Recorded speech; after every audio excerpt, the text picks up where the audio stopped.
Cuando uno piensa en el nacimiento de Jesús, es inevitable pensar en un regalo. Y les voy voy a ir por varios de los pasajes.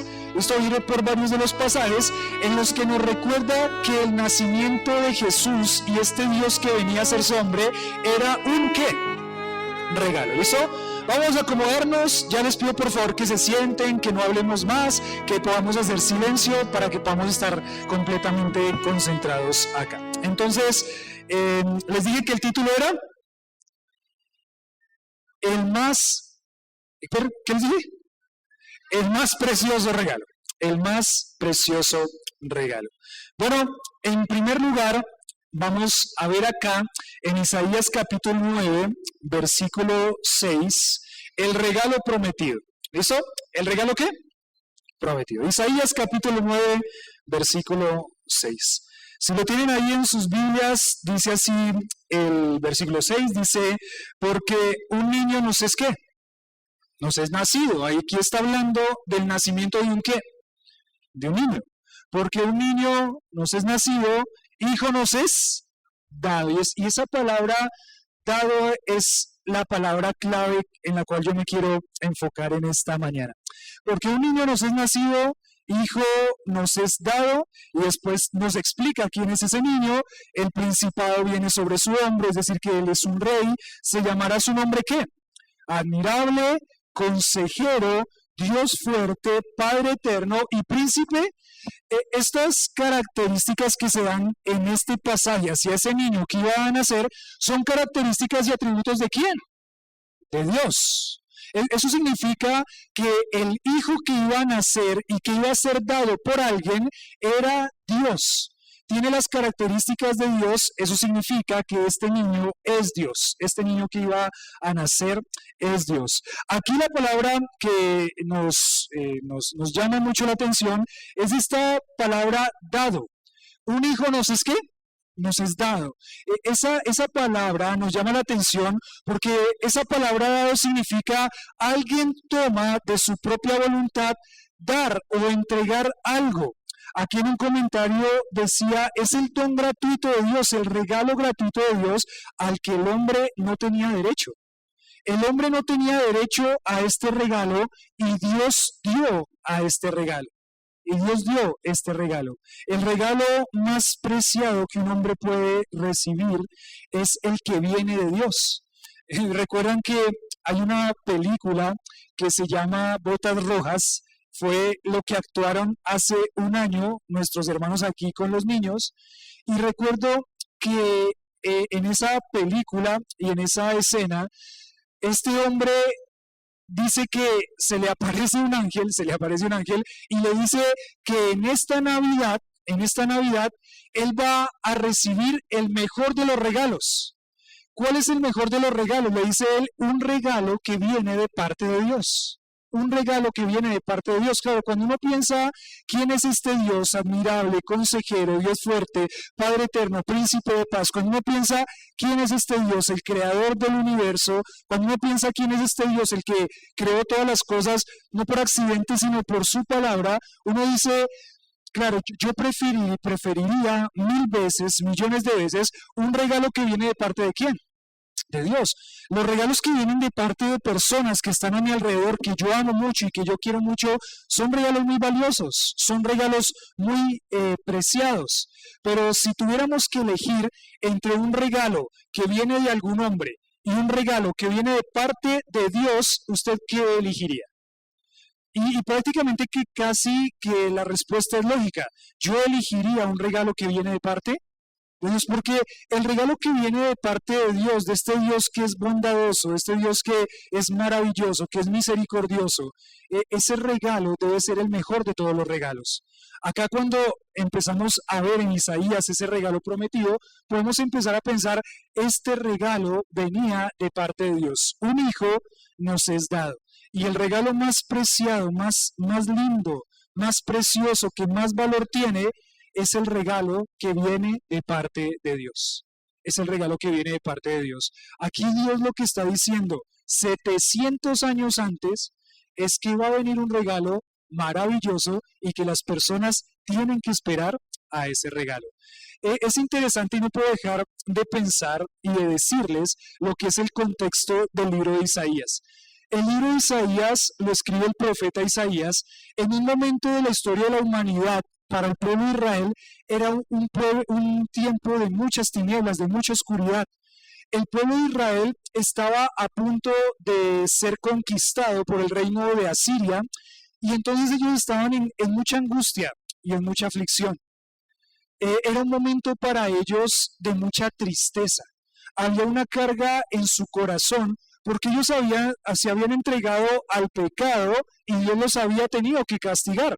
Este Dios que es amoroso, que promete un regalo, también es un Dios justo que tiene que castigar el pecado de la humanidad.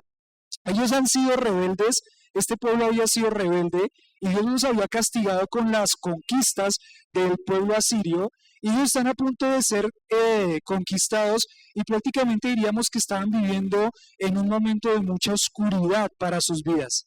Lo que hace Dios a través del profeta es decirle a este pueblo, miren, aunque están en oscuridad tenebrosa, aunque el corazón es tinieblas, aunque hay tristeza y pesar en sus vidas, solamente alguien puede darles alegría, luz y esperanza. ¿Y quién es? Este niño que va a nacer, que ha sido dado como un regalo, es el que les puede dar esperanza, luz y vida. Es el regalo prometido. Ellos al final fueron conquistados, pero el pueblo de Israel siempre confió, o muchos de ellos confiaron, en que un regalo venía de parte de Dios, y que cuando uno pusiera su confianza totalmente en ese regalo que venía de parte de Dios, en ese momento la vida iba a cambiar, la alegría iba a venir, la luz en medio de las tinieblas iba a prevalecer, y ese regalo de Dios iba a tener que nacer. Un niño nos es nacido, hijo nos es dado. Entonces, en primer lugar, en cuanto al regalo maravilloso y precioso que Dios nos dio, es el regalo que prometido. Dios había prometido que iba a dar un regalo. Vamos a ir al libro de Juan ahora. Vamos a ir al Nuevo Testamento. Y ahí nos quedamos 700 años antes de que este regalo llegara. Y en Juan capítulo 3, versículo 16, en Juan capítulo 3, versículo 16, el regalo vino.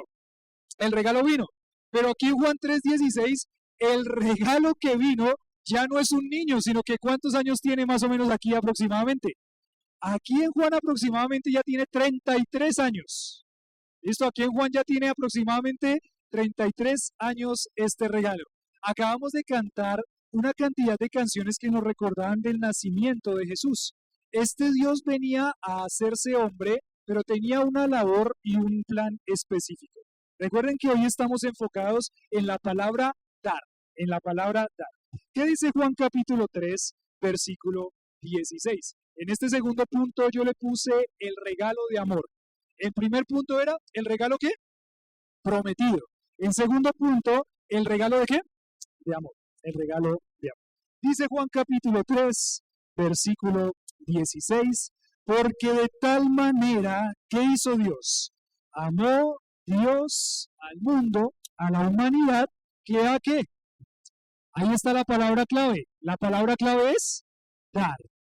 Ya hablamos en Isaías que un hijo nos es dado. Ahora aquí hablamos en Juan, de tal manera amó Dios al mundo, que ha dado a su Hijo unigénito, para que todo aquel que en él cree no se pierda, mas tenga vida eterna. Ahí aparece otra vez en ese versículo la palabra dar.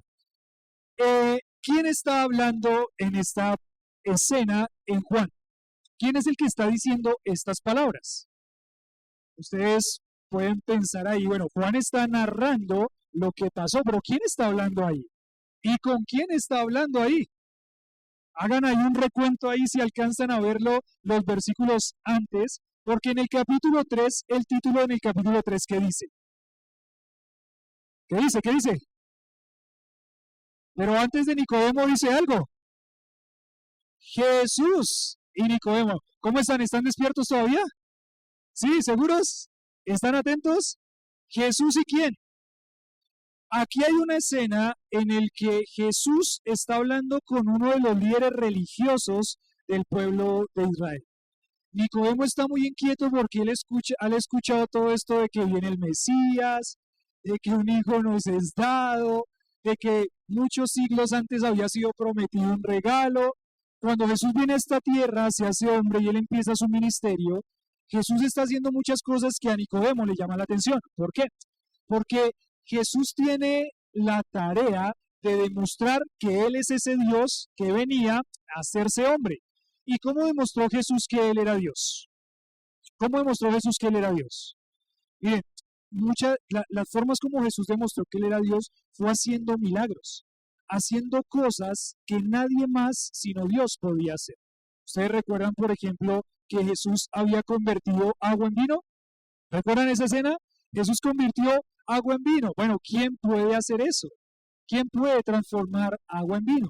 Solo Dios. Jesús sanó a muchos enfermos de todas sus dolencias y de todas sus enfermedades. ¿Quién puede hacer eso? Solo Dios. Jesús había dado o dio de comer con 5 panes y 2 peces a ¿cuántas personas? A 5,000 y después a 4,000 personas, a 9,000 personas solamente con 5 panes y 2 peces. ¿Por qué? Porque él tenía que demostrar que él era ese consejero admirable, Padre eterno, Dios fuerte y príncipe de paz que había venido a hacerse hombre y que había sido dado como un regalo. Nicodemo ve todas estas cosas y él está inquieto. ¿Quién es este Jesús?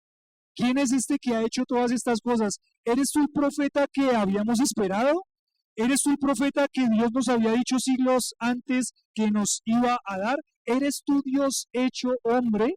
Y Jesús le dice, bueno, Nicodemo, lo que tiene que pasar es que tienes que nacer de nuevo. ¿Cómo así? Esa no fue la respuesta que yo esperaba, dice Nicodemo. ¿Cómo me cambia la respuesta?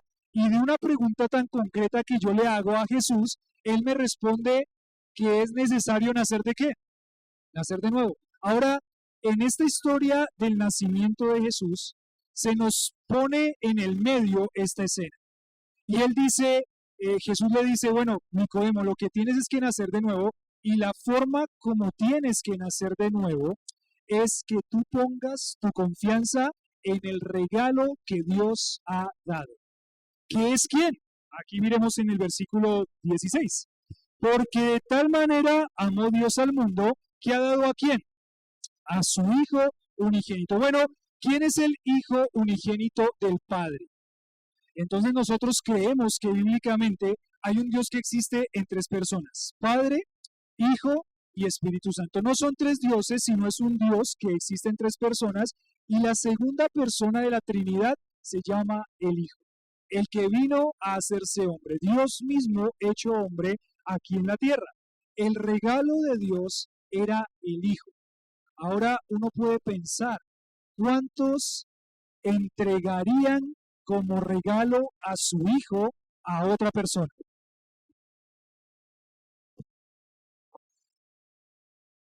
Podría ser que sí. Podría ser que sí. Pero regularmente el 95% de las personas entregarían como regalo a un hijo propio. No creo, no creo. Yo les soy sincero, yo amo mucho a mis hijos y alguna vez de broma me han dicho, ay, ¿no me lo regala? Alejandro dice, sí, lléveselo. No, no, Alejandro no dijo eso, niños, tranquilos, Alejandro no dijo eso. Digo, no, no, no lléveselo, no, no se lo lleve. Y de broma me dicen, ¿no me lo regala? Y yo inmediatamente, ¿qué digo? No, yo no voy a regalar nunca a mi hijo, nunca. Pero el padre sí iba a regalar a su hijo. El regalo iba a ser dado. Pero ahora se las pongo un poco más tenebrosa toda la escena. ¿Cuántos regalarían a su hijo para que lo maten? Menos, si ya pensaba que iba a regalar a mi hijo y quizá lo iban a tratar bien y yo iba a decir no, ahora ¿cuántos regalarían a un hijo para que lo maten y lo entreguen y lo maltraten? ¿No? ¿Segurísimos? Yo tampoco. No, nunca. No lo haría. Pero este versículo lo que nos está diciendo es que el regalo del Padre iba a ser su propio Hijo. Y acá nos dice una palabra que nos llama la atención porque nos dice la razón por la cual el Padre entrega y da a su Hijo. Versículo 16. Porque de tal manera que dice, y ahí está la razón por la cual el Padre entrega a su Hijo. Dios amó tanto a este mundo, a toda la humanidad, que entrega como regalo a quién. Uy, qué tremendo. Por amor a la humanidad, a nosotros, Él entrega a su Hijo. Y Él dice con un objetivo muy claro por qué lo entrega, para qué lo entrega. Porque de tal manera amó Dios al mundo que ha dado a su Hijo unigénito, ¿para qué? Para que todo aquel que en Él cree, para que todo aquel, cualquier persona que crea en este Hijo que iba a ser dado, entregado como un regalo, y dice, y termina acá, no se pierda, mas tenga vida eterna. ¿Cómo así que no se pierda, no? ¿Por qué una persona se habría de perder? ¿Por qué una persona se habría de perder? Bueno, hay una situación que en la Biblia nos va a decir por qué razón una persona está perdida y por qué necesita encontrar al Salvador, al regalo precioso, porque si no está perdida. Pero déjenme, ese sería el tercer punto, pero déjenme ir con una historia que Jesús le recuerda a Nicodemo, que nos ayuda a entender un poquito más lo que es el término creer. ¿Listo? Creer. ¿Qué significa creer? ¿Qué significa creer? Bueno, creer significa poner totalmente mi confianza en algo. Poner totalmente mi confianza en algo. Les he dicho en algunas ocasiones que ustedes confiaron en la silla que se sentaron. ¿Sí o no? ¿Dudaron al sentarse en esa silla? Ni un segundo. Algunos son más gorditos que otros y no dudaron ni un segundo. Simplemente llegaron, miraron la silla y ¿qué hicieron? ¿Se confiaron en que esa silla los iba a soportar? Sí. ¿Dudaron en algún momento que esa silla los soportaría? No. ¿Pusieron totalmente su confianza en qué? En la silla. De pronto, por ejemplo, no sé, veo a don William. Don William tiene su muleta, ¿cierto? Tiene su muleta. De pronto él dice, yo confío en que la silla me va a sostener, pero por las dudas voy a sostenerme también en qué? En la muleta, y agarra su muleta, se sostiene, toca la silla y se sienta. ¿Don William confió totalmente en la silla? No, ¿qué tuvo que agarrar? La muleta también. Entonces él no creyó en la silla, porque él se soportó, se sostuvo de otra cosa más. Entonces él no creyó. El término creer significa yo pongo mi confianza totalmente en una cosa, en una cosa. Se lo voy a decir con esta ilustración bíblica que Jesús le narró en estos versículos anteriores a Nicodemo. Hubo una historia en el pueblo de Israel en el que ellos tuvieron que ir por el desierto. ¿Y sabe cuál era la actitud del pueblo de Israel? Ellos se quejaban que Dios no nos da agua y Dios les daba agua, que Dios no nos da comida y hacía llover pan y ellos agarraban el pan, que Dios no nos da carne y hace que codornices vengan y ellos pueden comer carne. Y en un momento este pueblo se queja y se queja y Dios dice, de tanto quejarse los voy a castigar. ¿Qué envió Dios para castigar a este pueblo? Dice que envió serpientes. Y esas serpientes eran venenosas y los picaban y ellos estaban en riesgo de muerte y muchos estaban muriendo. Cuando el pueblo rebelde ve que Dios manda este castigo, entonces ellos empiezan a decirle a Moisés, Moisés, por favor, dile a Dios que nos ¿qué? Que nos salve, que quite estas serpientes de acá, por favor, y que ya no nos piquen más, que haga algo. Y Dios dice, listo, está bien, Moisés, haz esto. Haz una serpiente de bronce, ponla en un palo y todo el que mire la serpiente se va a ¿qué? Todo el que crea en la serpiente se va a ¿qué? Todo el que ponga su confianza en mirar la serpiente se va a ¿qué? Ahora uno piensa, ¿los sanó la serpiente? No. ¿Qué los salvaba? Los salvaba confiar completamente en lo que Dios había dicho. Entonces, la cosa era así. Ustedes imagínense que son picados por una serpiente venenosa. Y alguien les dice, lo que tienes que mirar ese palo con esa serpiente de bronce. ¿Usted qué haría? ¿La miraría o no? Puede ser que sí o puede ser que qué. Usted podría decir, por ejemplo, yo no necesito mirar eso. Lo que yo necesito es qué. Yo necesito un antídoto contra la picadura de la serpiente. Ay, a mí me dijeron que había una planta allá en el desierto que era para la picadura de las serpientes. Vaya rápido y consiga esa qué. Es interesante porque en la rebeldía del corazón del hombre, el corazón del hombre busca muchas maneras de salvarse, pero Dios solamente le dice, crea. ¿En quién? En el Hijo que fue puesto en una cruz para morir por sus pecados. Solamente eso, no más, no necesito un antídoto, no necesito otra cosa, no necesito hacer algo, no. Lo que necesita es creer. ¿Y qué significa creer? Poner totalmente su confianza en el Salvador, en el regalo de Dios que había sido dado. Ahora la pregunta que yo tendría para ustedes en esta mañana es, ¿ustedes ya pusieron su confianza en el Salvador? ¿Ustedes ya creyeron completamente que Jesucristo, que era el Hijo de Dios, el regalo dado por Dios, vino a salvarlos y ya le dijeron, Señor, sálvame? ¿No hay nadie más que me pueda salvar sino tú solamente? ¿Ya hicieron eso? Porque el día, miren, regresamos aquí a Juan, capítulo 3, versículo 16, porque el día que una persona cree que Jesús vino como un regalo de Dios para ser entregado, dice, todo aquel que en él cree o pone su confianza completamente en el Salvador, no sé qué, no se pierde, sino que tiene vida eterna. Es interesante todo esto también de pensar en el regalo de Dios y en la vida eterna. Solamente Cristo puede salvar. Solamente poner la confianza en el Salvador puede salvar. Pero una persona, por ejemplo, pensaría, bueno, ¿y si esto no es verdad, qué pasa? ¿Y si esto no es verdad, qué pasa? Si esto que dice la Biblia aquí no es verdad, si este Dios no existe, ¿qué pasa?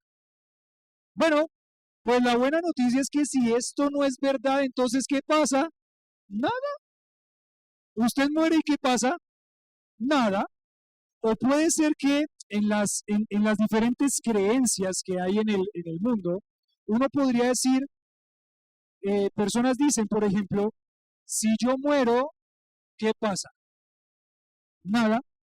El cuerpo queda ahí, el alma queda ahí y mi existir, bueno, o mi existencia se acaba. Entonces, si esto no es verdad, si este libro no es verdad, ¿qué pasa si yo muero? Si lo otro sí es verdad, ¿qué pasa? Nada, tranquilos, estamos todos tranquilos. Otras personas, por ejemplo, piensan y creen en la reencarnación. Hay personas que piensan que van a reencarnar en algo animal o en una misma humanidad. Si eso es verdad y esto no es verdad, ¿qué pasa si muero? Nada. Lo peor que me puede pasar es que reencarne en un qué. En un cerdo, dice Elizabeth, y se lo comen en Navidad. ¿En qué podría reencarnar? Lo peor que podría pasar es que reencarne en una cucaracha o en un caballo, o que reencarne en otro ser humano y siga mi existencia y así sucesivamente.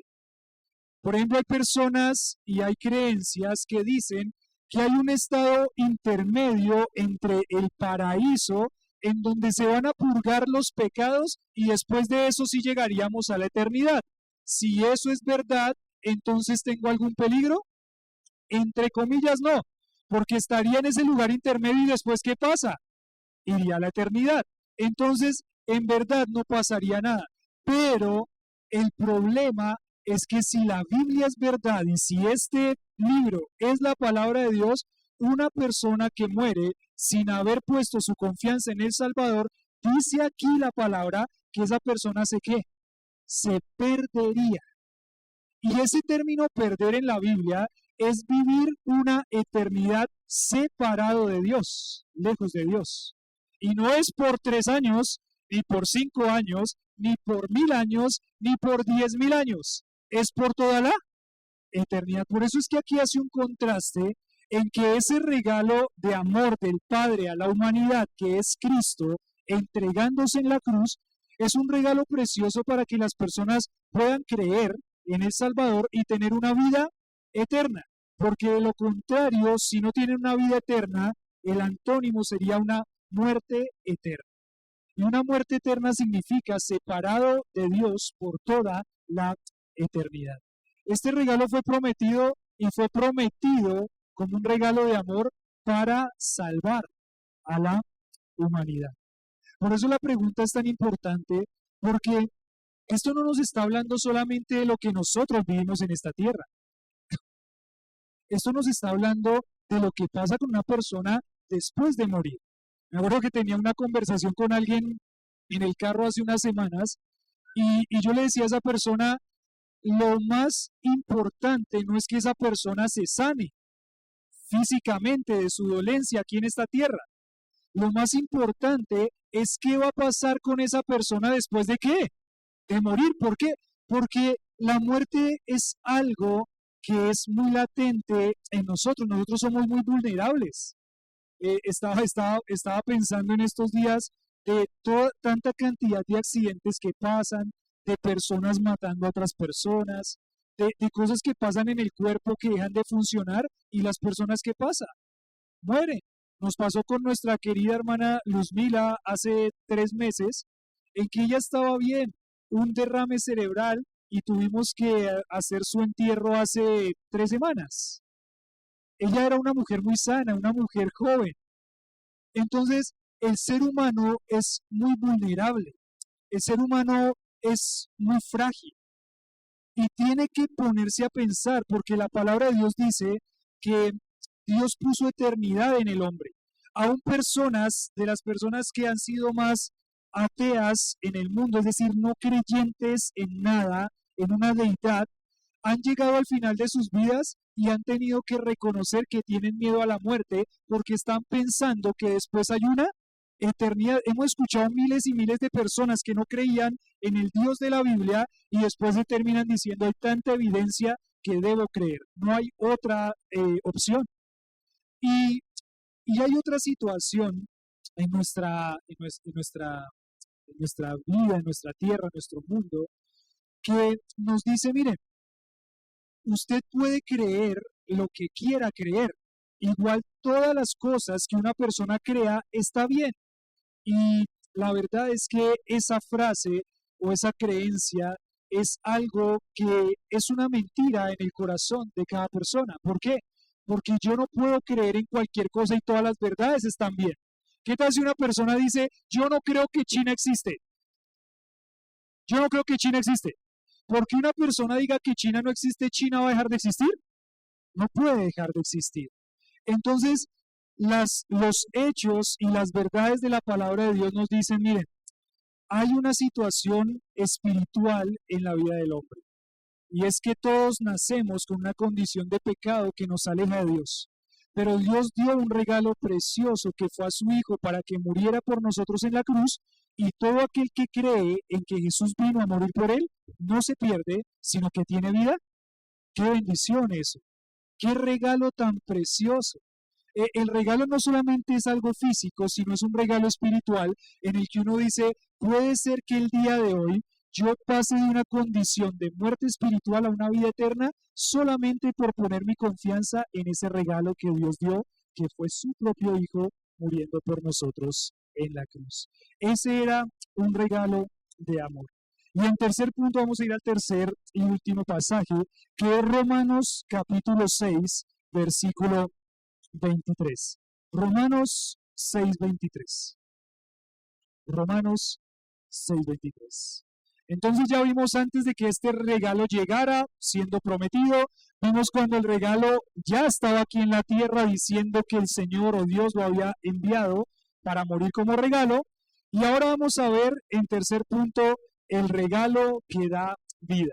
Solamente como un versículo en la palabra que nos gusta mucho recordarlo hablando de este tema de la salvación, es Romanos capítulo 5, versículo 8, que de pronto muchos de ustedes se saben. Dice así: Mas Dios muestra su ¿qué?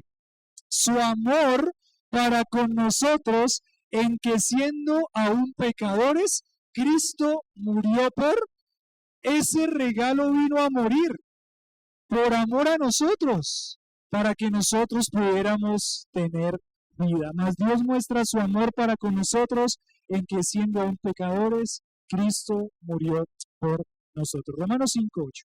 Y en el Romanos 6:23, el regalo que da vida. El regalo prometido, el regalo de amor y el regalo que da vida. Romanos capítulo 6, versículo 23. Miren lo que dice versículo 23, Pablo le está hablando a los romanos. Si realmente han sido creyentes, tienen que vivir como un creyente que ha nacido de nuevo o que ha sido transformado. Y en el versículo 23 dice así, ¿porque qué? Porque la paga del pecado es, mas la dádiva de Dios es vida eterna en Cristo Jesús, Señor nuestro. Y esa palabra dádiva, ¿saben qué significa la palabra dádiva? La palabra dádiva significa regalo. Qué lindo pasaje para la época de Navidad. ¿A cuántos les gustan los regalos? A mí. El regalo de Dios fue entregar a su Hijo Jesucristo para morir por nosotros. Ese es el más asombroso y sorprendente de todos los regalos. Aquí encontraba yo un comentario y dice, el regalo que da vida. Muerte no solamente significa la muerte física, sino que en el sentido más amplio del término muerte, indica una vida sin satisfacción, sin gozo y sin propósito. No estamos hablando solamente de la muerte física, sino estamos hablando de que una persona que tiene una condición en la que no ha reconocido ese regalo de Dios como su Salvador, que es Cristo muriendo en la cruz y resucitando, esa persona que está sin Cristo está sin gozo, sin satisfacción y prácticamente está sin vida. Es la condición que todos nosotros como pecadores teníamos antes de haber puesto nuestra confianza en el Salvador. ¿Cuántas veces hemos escuchado de personas y personas que decían, miren, antes de yo conocer a Cristo como Salvador, no es que mi vida sea un desastre. Mi vida era una vida recta, una vida en la que yo trabajaba, hacía, cuidaba a mi familia, pero sinceramente, era una vida sin gozo, sin propósito y sin satisfacción. Cuando aquí dice el versículo, la paga del pecado es muerte, es no solamente la muerte física o la muerte eterna, sino que mi vida sin Cristo y sin haber reconocido ese regalo de Dios es una vida sin gozo, vacía, es una vida sin propósito. Y damos gracias a Dios por cada persona que ha puesto su confianza en el Salvador y ha dicho, ahora encontré algo que llena mi vida. Porque recuerdan que Jesús le hablaba a una mujer y le dijo, si crees en el Salvador, estoy parafraseando ese pasaje, pero él dice, si crees en el Salvador, de tu interior correrán ríos ¿de qué? Imagínense qué significa de tu interior correrán ríos de agua viva. Es una persona que está en el desierto y que necesita agua y que no solamente necesita una gota de agua, sino que necesita mucha agua para satisfacer su sed.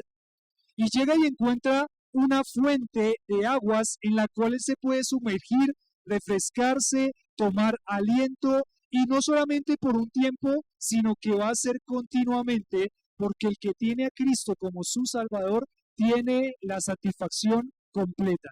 Ya no necesita absolutamente nada más. No que no van a haber tristezas, no que no van a haber dificultades, pero en medio de esa dificultad, el tener a ese Cristo morando en mi vida es el regalo más lindo que hay, porque Él lo llena a uno desde el interior con alegría, con gozo y con propósito de vida. Sigue diciendo este comentarista, es el estado del hombre cuya vida se ha convertido en castigo que conduce a una muerte eterna. Se ha dicho que el pecado promete vida, pero el pecado paga con la muerte. El pago del pecador no es arbitrario. Él recibe la retribución que corresponde. Todos somos pecadores y lo que nos corresponde es la muerte. Pero el regalo de Dios fue enviar a su Hijo para que todo aquel que en él cree no se pierda, sino que tenga vida eterna.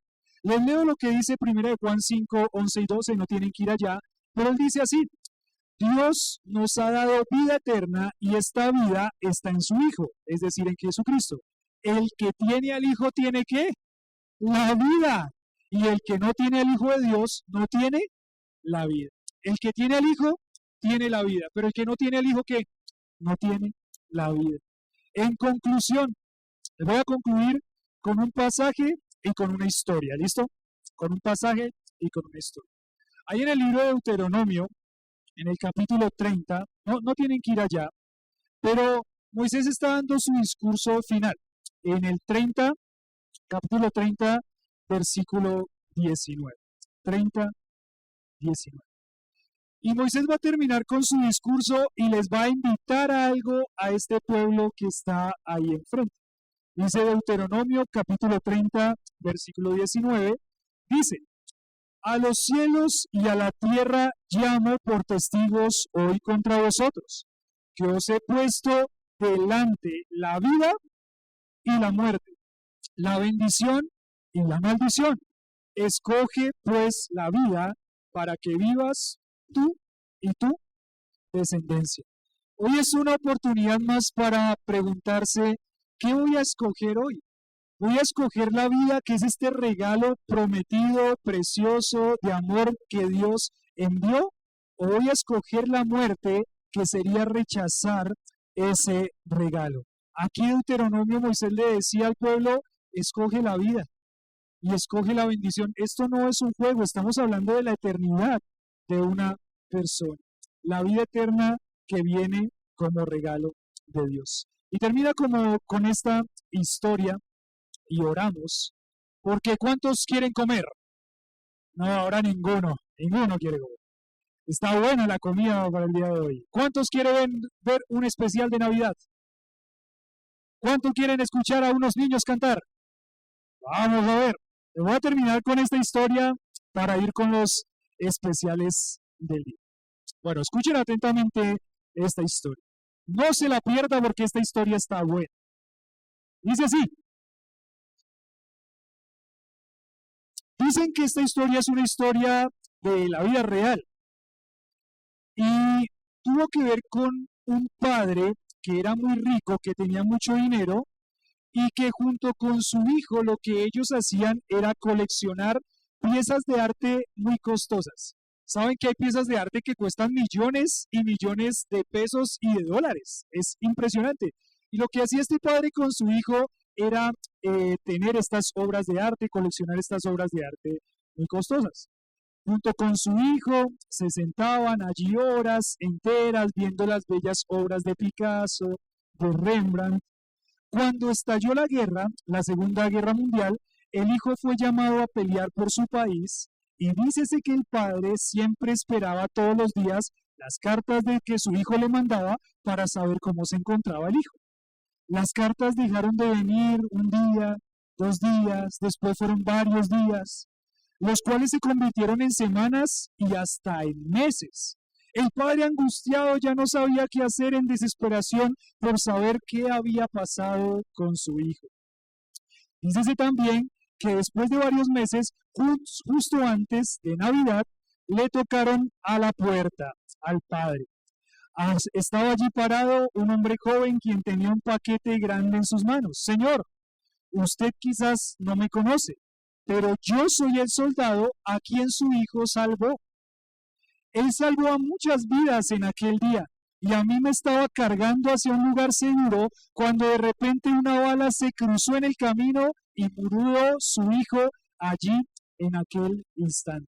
Su hijo hablaba mucho de usted con cariño y ternura y siempre nos hablaba de su amor por el arte. El joven allí parado le dio el paquete al padre. Sé que esto no es mucho y que tampoco soy un gran artista, pero creo que a su hijo le hubiera gustado que usted tuviese esto. El padre abrió el paquete. Era el retrato de su hijo pintado por aquel humilde soldado. El padre se admiró cómo el compañero de su hijo pudo captar la imagen y la personalidad de su hijo. El padre difícilmente pudo contener sus lágrimas. Le agradeció al soldado y le ofreció pagarle por el retrato. Oh, no, señor, dijo el soldado, yo nunca podría pagarle lo que su hijo hizo por mí. Nunca podría pagarle, no le voy a recibir nada, porque lo que su hijo hizo por mí fue algo maravilloso. Esto es un regalo que yo le doy en el día de hoy a usted. El padre amaba tanto a su hijo que a unos pocos días después el padre también murió de la tristeza. No fue un suicidio, nada por el estilo, solamente fue algo así como un órgano vital que dejó de funcionar, pero el hecho fue que parece que estuvo relacionado con la tristeza de perder a su hijo.